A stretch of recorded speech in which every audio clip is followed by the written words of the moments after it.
X व Y सम प्रमाणात आहे. जेव्हा एक्स बरोबर 40 तेव्हा वाय बरोबर 24.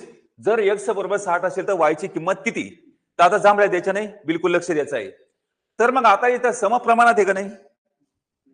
समप्रमाणात चलन आहे. तर मग आता सांगा या संख्या दिसतात कशा सांगा? पूर्णांक संख्या. पूर्णांक संख्या समचलनात म्हणजे काय? एक्स अपॉन वाय बरोबर एक्स अपॉन वाय. पूर्णांक संख्या समचलनात म्हणजे काय? एक्स अपॉन वाय बरोबर एक्स अपॉन वाय. आता एक्सचं नाव सांगा 40, वायचं नाव किती आहे 24. बरोबर सांगा. एक्सचं नाव 60 आणि वायचं नाव काढायचंय. आता वाय म्हणजे काय? एक्स वाय झेड एबीसीडी हे असे यांना काय म्हणायचं? पद म्हणायचंय.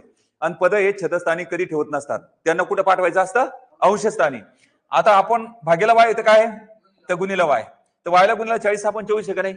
भागेला 24 येतं काय होईल? गुणीला 24. इथं गुणीला 40 येतं काय होईल? भागेला 40. एका शून्याला एका शून्यानं काटायचं. 4 आणि 24 कोणत्या पाड्यामध्ये? 4च्या. 4 1 4 4 सकम 24. तर वाय बरोबर सांगा 6 6 36. तर उत्तर किती आलं सांगा? 36.